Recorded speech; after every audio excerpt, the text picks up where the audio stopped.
Today is the 69th installment of our Tech Webinar series.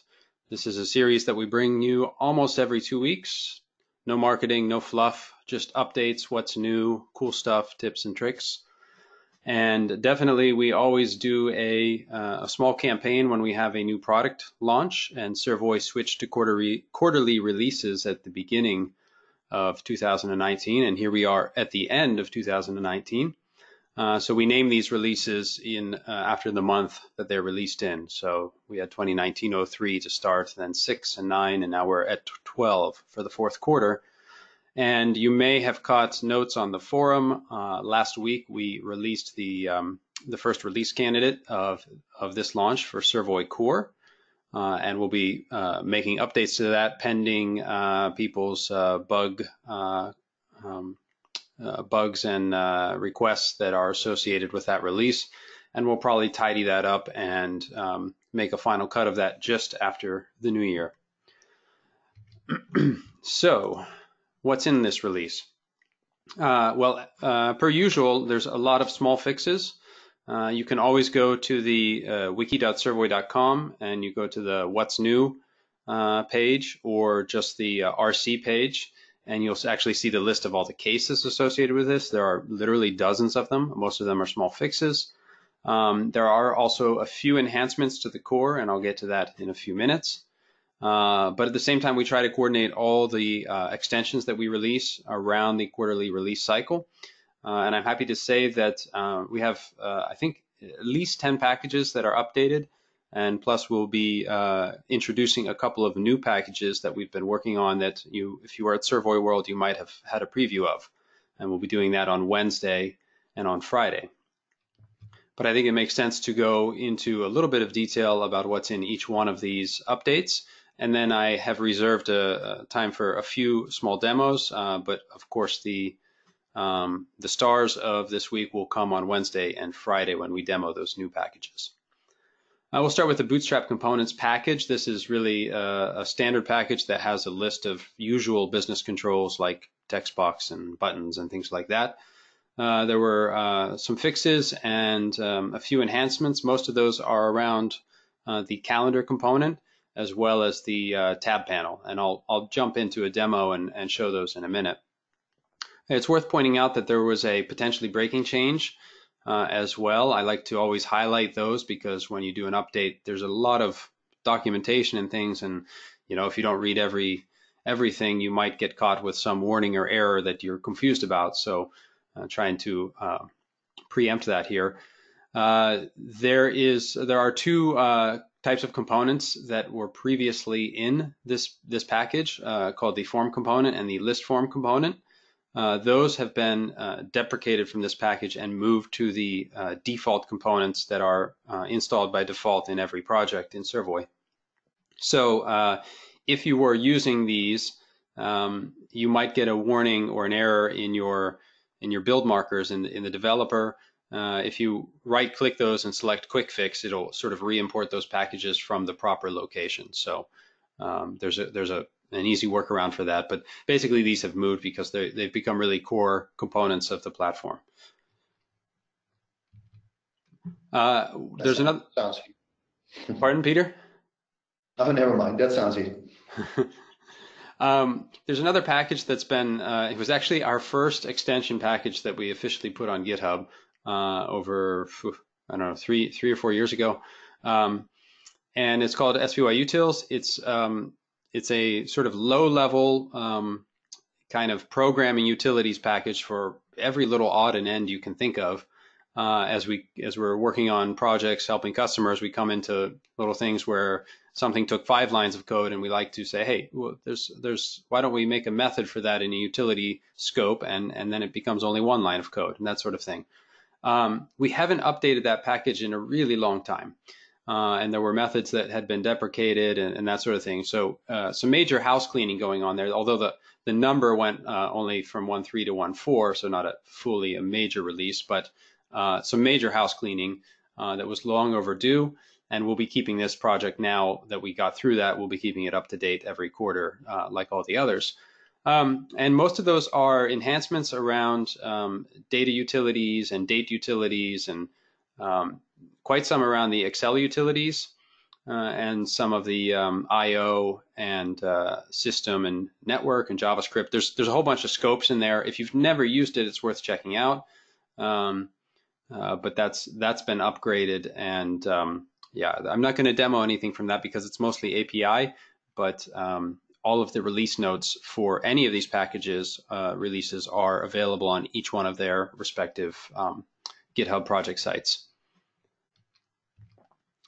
One of the things that I would like to demo today is the SVY lookup extension.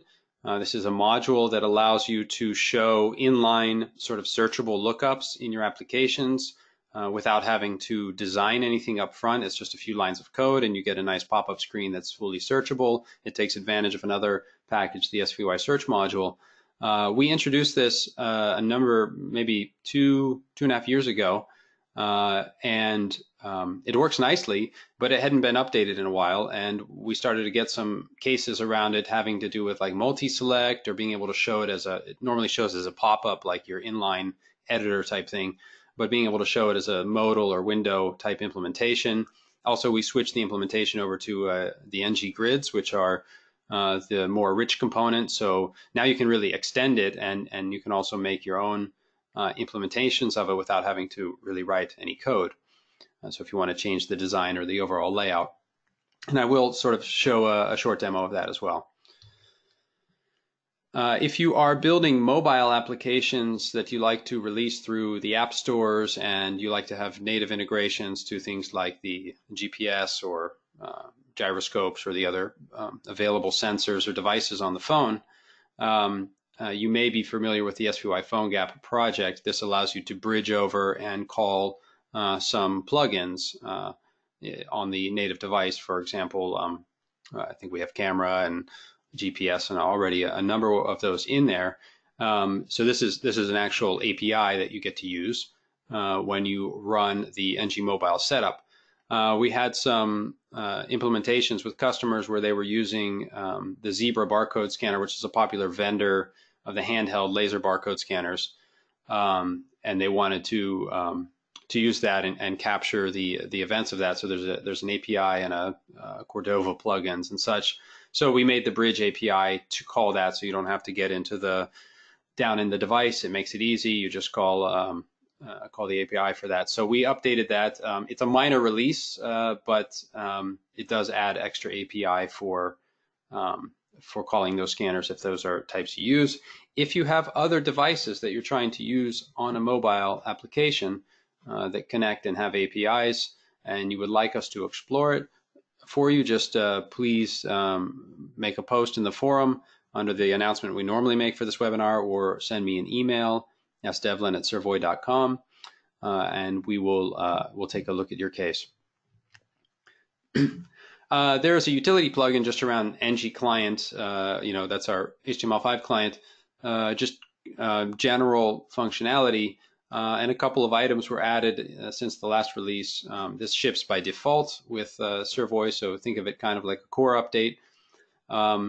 One of which is an event just to capture the browser back button. Sometimes people want to handle that event in different ways. Servoy already supports a setup where you have a single page application or an SPA, which allows you to, essentially function with the back buttons disabled and without any real browser navigation getting in the way. Other people want to preserve that. You can do both in Servoy. That's the nice thing. However, prior to this release, there wasn't any way to know that the user hit the back button. You would know implicitly, say maybe if you went back and showed a different form and the form show event went off and the prior form's hide event went off, but you don't know that that's because they hit the back button, for example. So we had some requests to be able to pick up that event, and we worked that into this release. Another request that we worked into this release is the ability to show PDF printing documents directly to the browser's default print dialog. So the use case for this is really that you have a PDF file, maybe it's static or maybe you just generated it programmatically, and you would like to print this, but you don't want to preview the file first. You want, because it's like one extra click, right? Because we have a PDF previewer where you could have it and then they can show it and they can hit the print button. Also, you could work at it like a download, but then it sort of like downloads it and then you click on it and it opens in another tab or your default setting for how to handle PDF files, and then you print it. So in either case, it's one extra click. In this case, we updated this to be able to just directly open the browser's print dialog and have the PDF ready to go and print to the destination of your choice. And I can do a little demo of this. I'm not sure I have it set up perfectly, so Peter, if I forget, you can remind me at the end. I can show this because it's just one line of code and you can see what it looks like. Oh. Alrighty. Another plugin that was updated that ships by default with Servoy is the OAuth 2 plugin. It's not version 2.0 of the plugin, it's version 2.0 of OAuth. They're quite different. And so we enhanced this plugin after we had a request for, I think, an integration with the QuickBooks service. The idea being that a lot of the web services out there that you might want to integrate with, they all secure themselves with the OAuth spec. And we have an OAuth plugin, and the services that we supported were kind of hard-coded into the plugin, but the underlying APIs that we use really allow us to use many more services. But we weren't taking advantage of that. So when this request came in, we decided to refactor this plugin and set it up the right way. Now we expose literally dozens of new service APIs that you might want to use, such as LinkedIn, Facebook, some of the social ones, but also some of the more business-oriented ones like Dropbox, or maybe if I can remember when we're in the IDE, I'll just bring up code complete of them and you can see some of the ones that are supported.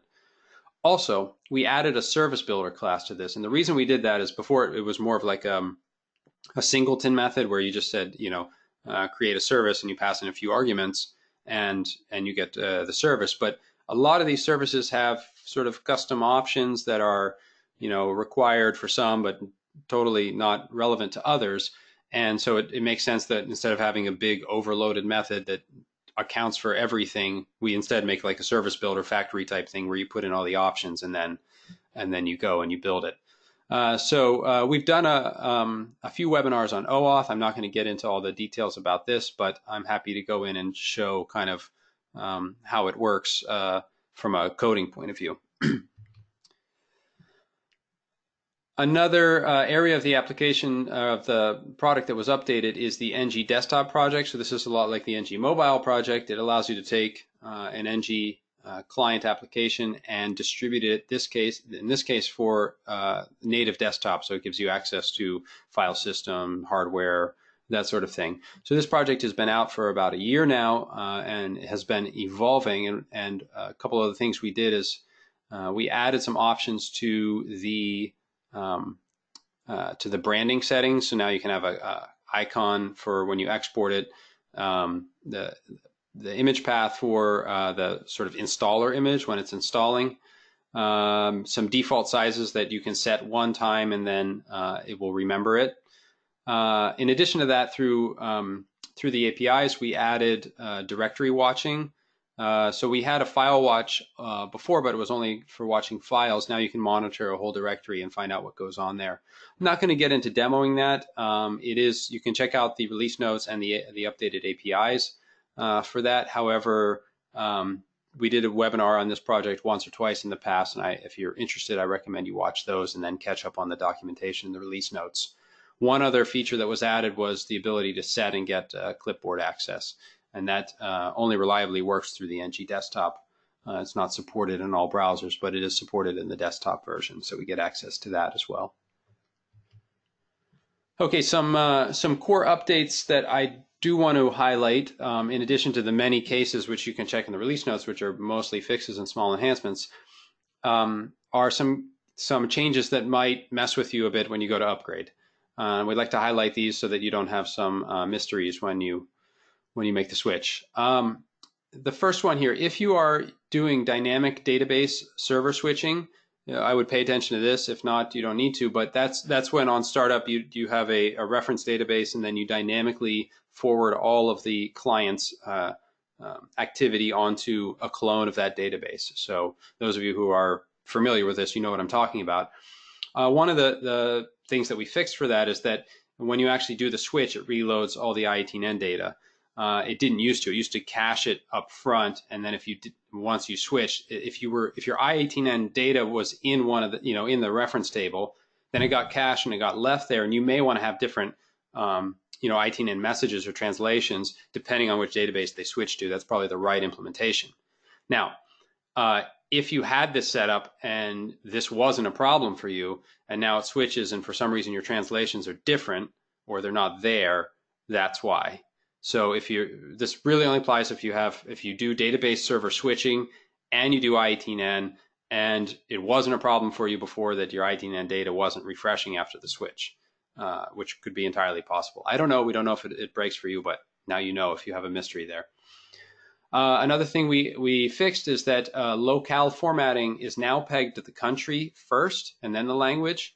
The prior implementation was the inverse of that because that makes the most sense for translations. But if you think about, for example, my country is the United States and my language is English. Suppose that I want to ship the same application in the United States, but for Spanish-speaking users, and I switch my language to Spanish. What was happening is all of a sudden, for example, the currency format was showing up as Euro because it's pegged to the language and not the country. The same is true for date and numeric formats.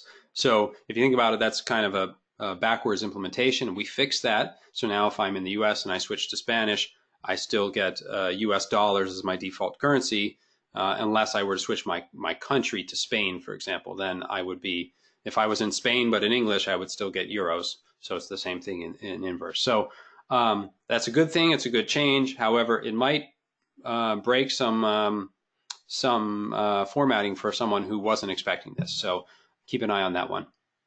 Only applies to people doing IETN and locale formatting. Another change we made, this one is related to how certain numeric types map in Servoy. So what we were doing in the past was the database column type is actually numeric, but it's a 0 precision, and that was getting mapped to an integer. That was a problem, and we switched that to keep it now numeric. And so people were noticing this when they were letting Servoy create their data model, and it was like switching. I mean, it wasn't, Servoy never touches your database schema that's already created. So for most people, this doesn't apply. But if you were letting Servoy generate the schema either during an import or in developer when you sync with the DBI files and you let it create columns, for example, and it sees this column type, it was creating it as integer, which was incorrect. Now it's creating it as numeric, which is correct. However, if you were expecting this now to be integer for some reason, because that's the way it was doing it, that I guess could be a problem. We don't know if this will be a problem, but it could potentially. Another breaking change that could occur is for in-memory data sources. These are tables that you can bind to as data sources that are generated from either a SQL query or a REST call or something like that. It used to be that if you called get column names either from the data source object or from the database manager API JS table class, but if you ask for what are the column names for my in-memory data source, if there wasn't already a primary key specified, it would return an internal ID, which was like underscore SV something or other, not one of your columns. And that should be filtered out because that's kind of an internal system column. It's actually in the in-memory database implementation. It has nothing to do with your data source. It shouldn't be there. If for some reason you were getting this and you were using it, maybe you had like, an array of column names and the count is now different or something like that. This could break for that. I don't know if it's possible, but it could be. Finally, we just found this out recently. CSS and less files that use an import statement for fonts could raise a content policy violation in your browser. So this would be if you use like the import tag and use a URL for a third-party type of font, then it could raise a security exception in your browser.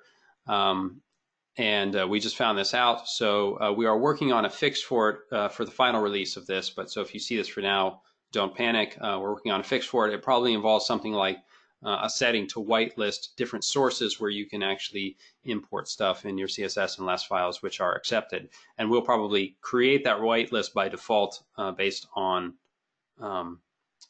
components and things that are we know about, but it could be something that you want to use that's custom that then gives the exception. So then we'll give you a way to configure the whitelist. It'll probably be a properties file setting or something like that.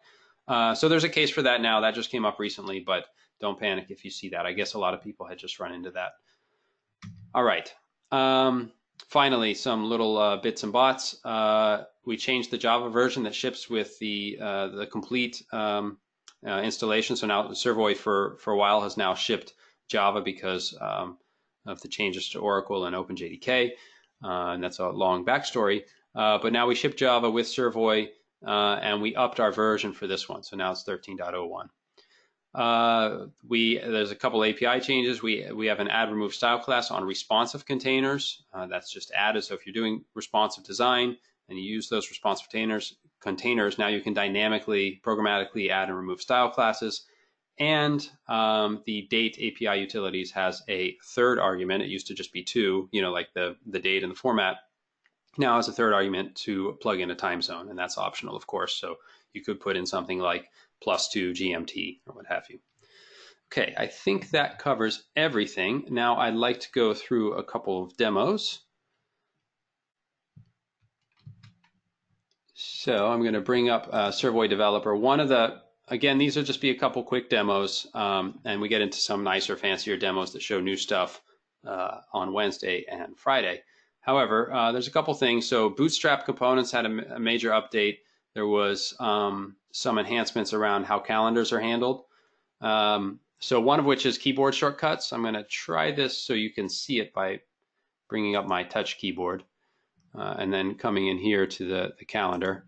So now you can see the calendar drop down. So we have some keyboard shortcuts now for the end of the month, I think is E. The beginning of the month is B. And I think yesterday is Y. And then you can also flip through the days with the arrow keys. So those are supported now in keyboard shortcuts. Everything that I'm mentioning is also in the release notes for any of these packages as well. Another thing is that for the inline picker now supports enable and disable. So you can see that after I click it, it's now disabled or enabled. And you can also associate style classes with that. So I just wanted to point a couple of those out. Another thing in the Bootstrap major upgrade is the tab panels now support font awesome icons or glyph icons if you want, so icon style classes. And you can just plug those in. If I bring up the design for that here, you can see that I just plug in icon style class there to get that. So I just wanted to show a couple of the updates that go to the Bootstrap components package. Another thing that I would like to show you is the SVY lookups module that if you don't know what this is, you'll learn right now, but we did do a whole webinar dedicated to it. So if you want to catch up on kind of everything that's in it, I would go back and watch the recorded archives, and because this is going to focus just on what's new. But real quick, the way this works is it shows a searchable grid implementation. So you get by default something like a type ahead like this, right, where I can put in the customer and get type ahead, and that's quite nice for selecting the customer. But suppose I wanted to search on something else, I can also put this in and have searches on multiple columns. This is the pop-up implementation. It shows a pop-up which you can dismiss by clicking out. You can also add multiple columns. What I thought I'd do is go into the order details here and show you a couple of the new implementations. One of the new implementations is Modal and multi-select. But just for reference real quick, this is the way it can look with multiple columns. And what I can do is I could pick a couple of products, like I could look up, in this case, not just on the product name like you would get in a type ahead, but I could look up, say, breweries and get a beer, and then you can see that it added it. Suppose I wrote my logic here that suppose I did, we'll pick chai here, then I get, it just increases the quantity. That's just the logic that I put in the callback, and I'll show you what that is. But the idea here is that it's a searchable grid, and anything that's in the grid can be searchable, and those can be relations. So you notice I searched on I don't think I actually showed you. I can search on categories like produce, and you can see that now as I'm typing, it filters down, and I can pick produce. The other implementation that was added in the 2.0 release for this is the ability to show a modal window. So this one's going to show, and I did some problem with the sizing here, so there's that gap there, but that can be easily fixed. But this shows it in a modal form and also with a multi-select. So now suppose I want to pick out some produce in produce. No, maybe I don't. I don't know what's going on there. Beverages. I don't know why the produce doesn't show up. The beverages here, and I can grab a few of these, and then suppose that I also wanted to get some seafood. It's going to remember what I had select, and then I can also grab a couple of these, and then when I close out, I should have the beverages that I chose here. You can see that duplicate ones, I increased the quantity, but also the two seafood products here were added, and I looked up the unit price and all of that. So that's it's a modal dialog here, but it's also multi-select enabled, and it's also based on the ng grid. So it's been updated a bit to use the ng grid. One thing that's really cool about that is you can extend it, and you can provide your own implementation of the form. It's not like you have to write a lot of code. You just extend a form, and then you could change the implementation slightly. So it's really easy to use. I can show you the code a bit at how that works. If we go into the lookup example form, when I click the Find Customer button, this is the most basic version of that. And I create a lookup object. I add a field based on the data provider. Oops. And then I show the pop-up and with a callback. The callback returns an array of records, and I just set the customer ID to be the record's customer ID, so a way to set a foreign key. If I go into the order details form and I look at the show product lookup, the first one I picked where it was still the pop-up, you can see that I can add fields. I can use related data providers. I set the unit price to not be searchable. Another thing I could have done is I could set that to be a currency format. So I could call set format, and I could put in, well, I'll put in at least so that it gets a decimal place. And then if I come back out here, you'll notice that it now has the decimal place here, whereas before it was not. So you can set formatting on different fields. So you can even use value lists. You can apply those. So a lot of that has been in there since the first version.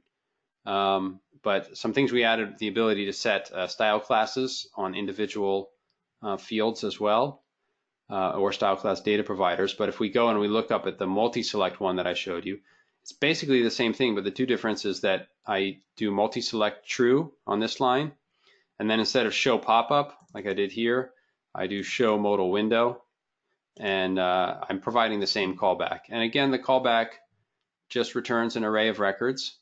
I iterate over the records. The first thing I do is I try to, if they exist in the found set, then, or if they don't exist in the found set, I create them. Otherwise, I just increment the quantity. So it adds it or it increments it depending on if it's there. So that is the lookup. Those are the two key demos I wanted to show you. There's a couple odds and ends too that I said we would get to. I believe one of them was the ng desktop exporter, and I'll just show you what this looks like. Suppose I wanted to export this solution to ng desktop. On the latest version, you get these 4 additional fields. You always had the platform before, and so also the directory you want to save it in. But now you can specify an icon, also an image that shows with the installer, and some copyright information as well that you can type in there after you pick your architecture. So again, we had another webinar all about that. I don't want to get into too much detail there. The other thing that I said I would show is the OAuth plugin and the enhancements to that. I'll just sort of type that into the code editor here. It's plugins.oauth, and you'll notice that there's a new method here that wasn't there before. It's called Service Builder, and you would put in your client ID, which would be a string that you get from your service. We have a webinar on this as well. And then the Service Builder is a chaining JavaScript style, so then you can do dot, and you can do the different things like set the client secret, set the scopes, which are like the things you have permission to. And these things like state and tenant are parts of the OAuth spec that aren't really, they're optional. Facebook, for example, requires state, which is kind of like a date or something that you have to store and then pass in again. And then tenant is for some of the Microsoft services. They can be multi-tenanted, and you can actually specify the tenant when you're authorizing, because you might have a multi-tenant service that you want to access, and you specify which tenant you're accessing it for. So because of the different parameters for OAuth that different service providers can provide, we added those. Now, the last thing you do is you build it, and there's an example. If you move sample code, it moves it all over. But the last thing you do is you build it right here, and you specify the API. And if I go into the plugins here, you'll see all the constants.